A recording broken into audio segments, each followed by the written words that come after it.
Okay, so this is the biggest mistake you're making when you try to change self-destructive thoughts, feelings, or behaviours. I spent 10 years working as a therapist, specialising in anxiety and self-sabotage. And I think it's fair to say that no two clients ever presented exactly the same issue.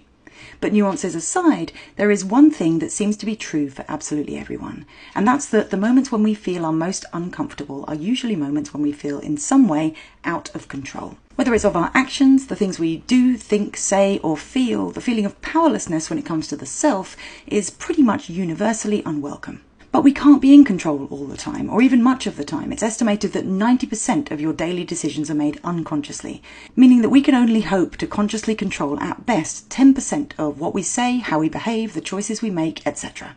But that's an uncomfortable idea. We'd much rather fool ourselves into believing that we are the infallible captains of our respective ships.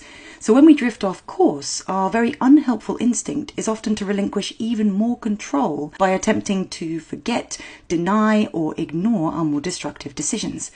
You can hear this in our language when we say things like, "I don't know what came over me," or "I wasn't myself." When we do this, we are attempting to disown the aspects of our personalities that cause us problems in the hope that those problems will then go away. But it's not possible to delete a part of the personality, and trying to do so only ever makes things worse because what you resist persists.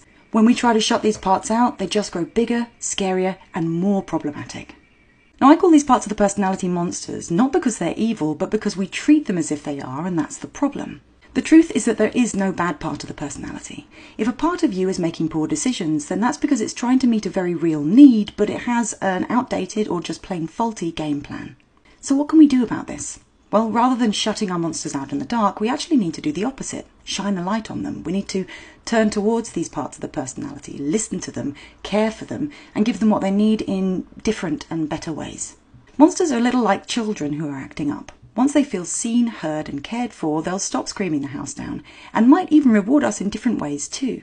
Because these parts often possess amazing resources that we've been locking out with them. Playfulness, creativity, vulnerability, joy, connection, enthusiasm, love. When we banish our monsters, we tend to banish these things too. When we accept them back into the fold, therefore, they can actually make us stronger, not weaker. So the next time you do something that you regret, rather than pushing the discomfort away, why not ask yourself what it was exactly that the part of your personality that made that decision was trying to achieve? The simple truth is that until you find healthier, more effective ways to meet the needs that your monster's aiming for, it just won't feel safe enough to stop doing what it does. In other words, we need to listen to the discomfort of self-sabotage in order to learn how to make it stop. Acceptance is key. And if all of that sounds a little abstract, then most importantly, remember this. Your monster doesn't realise that it's a monster. It thinks it's your saviour. It's just trying to make things okay for you.